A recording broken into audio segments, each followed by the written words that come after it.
हमने ये तय किया है जब तक आप इस लड़ाई को लड़ रहे थे और ये लड़ाई हम उम्मीद करके बैठे थे कि आगे बढ़ेगी, तब तक हम आश्वस्त थे कि ऐसी जरूरत नहीं पड़ेगी। अब हमने तय किया है कि 17 मई को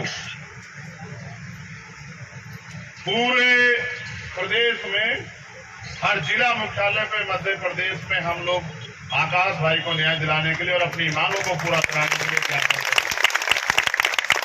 हमारे संगठन, हमारी पार्टी के जिम्मेदार लोगों को मेरा ये अनुरोध है और निर्देश भी है कि बढ़ चढ़ के पूरे उत्साह से इस परिवार के, मेरे परिवार के आंसू पूछने के लिए वो 17 तारीख को मैदान में आए।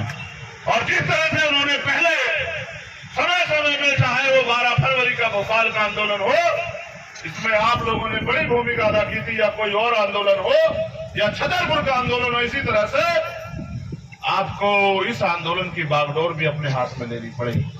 समाज जो लड़ाई लड़ सकता है, उन्होंने ऐलान ये 2 दिन में कर दिया। बाकी कुछ जिम्मेदारी आपकी बनती, सिर्फ कहने से भाईचारा नहीं होता, वो भाईचारा जमीन पे दिखना भी चाहिए। और अगर भाईचारा दिखाना है तो आपके कंधों पे जिम्मेदारी है कि जिस तरह से आपने सारे आंदोलनों को लड़ने और जीतने का काम किया, तो 17 तारीख को आप लोग बड़ी संख्या में मैदान और सड़कों पे आके और सभी जिलाधिकारियों के माध्यम से ये ज्ञापन देने का काम करें कि भाई आकाश जी के साथ जो अन्याय हुआ, कार्रवाई होनी चाहिए, उनको सजा होनी चाहिए, उनकी गिरफ्तारी होनी चाहिए सर्वप्रथम, और उनके परिवार को 1 करोड़ रुपए की सरकारी सहायता और एक सरकारी नौकरी जो है उनके परिवार को मिलनी चाहिए। मेरा तो ऐसा भी मानना है कि वो खेती किसानी करते हैं, कम से कम 5 बीघे का एक पट्टा भी सरकार को उनको देना चाहिए, जिससे उस परिवार को कम से कम अपने पैरों पे खड़े होने की मिले। क्या पता आकाश इस सेना में भर्ती होता है, देश का नाम रोशन करता, क्या पता उसके नाम से ये देश, ये क्षेत्र गौरवान्वित होता, वो ऐसे सेना में जाके वीरता काम करता, या उससे बड़े में भी वो कोई अधिकारी कर्मचारी बनके अपने परिवार की सेवा करता। मैं तो बेटे के रूप में कहना चाहता हूँ अपनी माँ और पिता से, जो यहाँ बैठे हुए हैं आकाश के परिवार के, जिस परिवार के लोग हैं, माता पिता, कि आप मुझे आकाश के रूप में देखना, मैं इस लड़ाई को अंजाम तक पहुंचाने का काम करता। मैं वादा कोई झूठा नहीं करता। 9 जून को हमारी डबरा में एक प्रोग्राम था, एक आंदोलन था।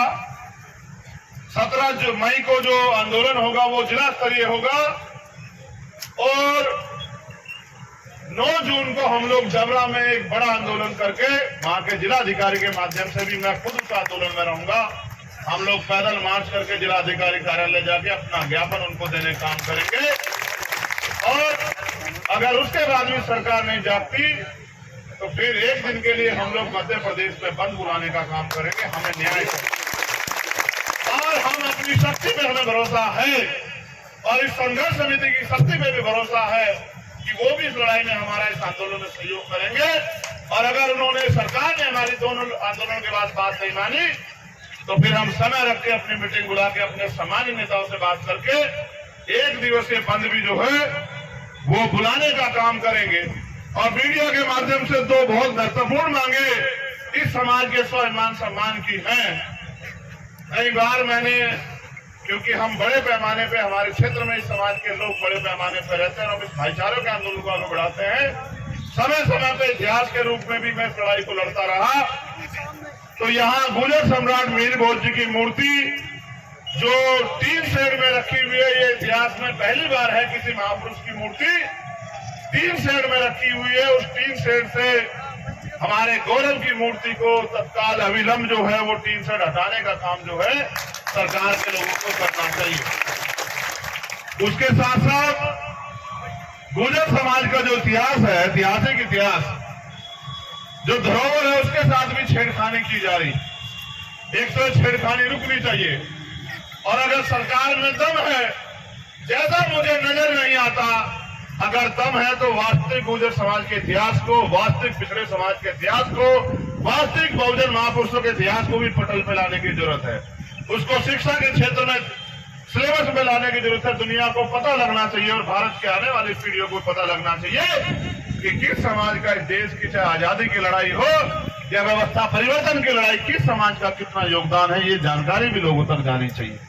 तो मेरा ऐसा मानना है कि यहाँ उपस्थित लोग हमारी मीडिया का काम, मीडिया बन के हमारे प्रचार के काम को आगे बढ़ाने के लिए 17 तारीख का जो आंदोलन, 1 दिवसीय आंदोलन जो जिला स्तर पे होगा, उसका प्रचार प्रसार करने का काम करेंगे। और 9 जून को जो आंदोलन डबरा की धरती पे होगा, यहाँ से 45 किलोमीटर दूर धरती पे, उस धरती के आंदोलन पे जो धरती पे जो आंदोलन होगा, उसमें मेरे साथ खड़े होके वहां के जिलाधिकारी को भी ये चेताने का काम करेंगे कि सरकार हमारी मांगों को लापरवाही में ना ले। अगर सरकार हमारी बात को लापरवाही में लेगी तो हम सरकार की तमाम षड्यंत्रों से टकराने के लिए भी तैयार हैं। जिस तरह से भोपाल में हमने स्वाभिमान सम्मान की लड़ाई को लड़ा, अगर ग्वालियर में भी खड़े होकर इस लड़ाई को लड़ना पड़ा, उसका ऐलान भी हम लोग बहुत जल्द करेंगे। मेरा ऐसा मानना है, मैं आपको संदेश के तौर पे ये कह रहा हूं, कड़वी है मगर बात सच है कि अगर अब तक भी सरकार के इस मामले में चुप्पी है तो कहीं ना कहीं हमें फिर आत्मचिंतन की जरूरत आन पड़ी। कल आपका कोई और बच्चा कहीं जाएगा और वो उस हादसे का शिकार हो जाएगा, शायद फिर हमें इस तरह की पंचायत में बैठ के अपनी बात रखनी पड़ेगी। उससे बेहतर यह है कि हम इसी लड़ाई को निर्णायक लड़ाई बना दें कि फिर दोबारा पुलिस की कोई गोली किसी आकाश के पेज को चीरते हुए बाहर ना निकले, फिर दोबारा किसी गरीब बाप के बच्चे को उसके खून से होली जो है पुलिस के लोग ना खेल पाए। और मैं तो आपसे ये भी कहूंगा, आज मैं यहाँ इस लड़ाई को लड़ने के लिए आया हूँ, इस लड़ाई में आपका साथ देने के लिए आया हूँ। मैं अपने लोगों को भी सावधान करते हुए कहना चाहता हूँ कि जिस तरह से मैं इस एकता को बनाने का काम कर रहा हूँ, सरकार में बैठे लोग और दूसरे लोग इस एकता को तोड़ने का काम भी करेंगे। हम एकजुट होकर इस लड़ाई को लड़ना है। वो आपके बीच झगड़ा कराने का काम करेंगे, नफरत फैलाने का काम करेंगे। अगर वास्तविकता में आप समझ गए कि दुश्मन कितना चालाक है तो इनकी बातों में मत आना, किसी भी कीमत पे अपनी एकता को बना के रखना। छोटी मोटी कोई बात हो जाए उसको परिवार के साथ खड़ा के उसको संभालने का काम करना। मेरे लोगों, किसी भी कीमत पे आपकी एकता टूटनी नहीं चाहिए, इसकी जिम्मेदारी में मैं आपके कंधों पे दे रहा हूं।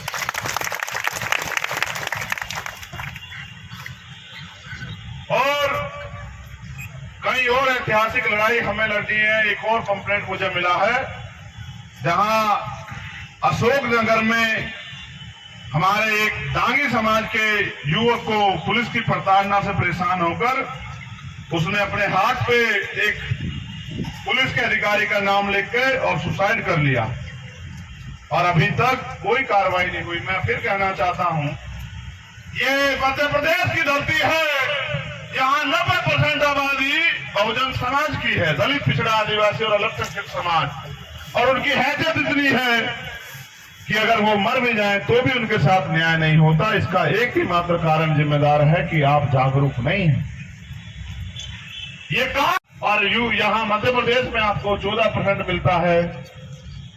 27 का मतलब ये है कि 100 अगर IAS IPS बन रहे हैं, उनमें से 27 पिछड़े वर्ग के बनेंगे और 100 में से 14 बन रहे हैं। 13 बच्चे आपके रुक जा रहे हैं। आपको क्यों समझ नहीं आ रहा है? इसका चिंतन भी आपको करना चाहिए। विधायक 5 साल के लिए होता है, अधिकारी 30 साल के लिए होता है। और जिस परिवार से एक अधिकारी बनता है, जिस गांव से एक अधिकारी बनता है, उस गांव के 20 बच्चे उससे प्रेरणा लेके अगर अधिकारी नहीं बनते तो कर्मचारी बनने का काम करते हैं। शायद समाज इन बातों को भूल बैठा है कि जिस समाज का प्रतिनिधित्व शून्य होता है, जिस समाज का प्रतिनिधित्व सरकारी सेवा में शून्य होता है, जिस समाज का वास्तविक प्रतिनिधि विधानसभाओं में, लोकसभाओं में नहीं होता है, उस समाज के हक अधिकारों में भी चुप्पी थाम ली जाती है। उनका नेता गूंगा, बहरा और अंधा भी हो जाता है। ये बात भी आपको समझनी पड़ेगी। आप सब समझदार लोग हैं। मांगने से कुछ नहीं मिलेगा, छीनना पड़ेगा और छीनने के लिए संघर्ष की आदत डालनी पड़ेगी। हम सब लोग आपके साथ खड़े होकर तैयार हैं कि आपकी इस लड़ाई को मजबूत करें। आप अपने पैरों पे खड़े हो जाओ। ऐसे लोगों का भरोसा छोड़ दो जो आपकी लड़ाई पे, आज इतने अन्याय पे मुंह खोलने को राजी नहीं है। वो आपकी लड़ाई नहीं लड़ पाएंगे। जो मरने के बाद आपके बच्चों को न्याय दिलाने के लिए राजी नहीं है, बोलने के लिए राजी नहीं है, वो जीते जी आपकी लड़ाई क्या लड़ेंगे, आपको ये भी सोचना चाहिए। तो बहुत बहुत धन्यवाद जो साथी यहाँ पहुंचे हैं। और मैं भाटी जी का, रामप्रीत गुर्जर जी का, विजय भाई का, हमारे सरपंच जी का और उन सब साथियों का जिन्होंने अन्याय के खिलाफ यहाँ लड़ाई की शुरुआत की है, मैं उन सब का धन्यवाद करता हूँ और अपने परिवार को विश्वास दिलाता हूँ। आप हिम्मत मत हारना, आपके खून को न्याय दिलाने का काम आपका ये दूसरा खून करेगा। बहुत बहुत धन्यवाद। जय भीम, जय भारत, जय मंडल, जय जोहार, जय संविधान, जय मीर भोज।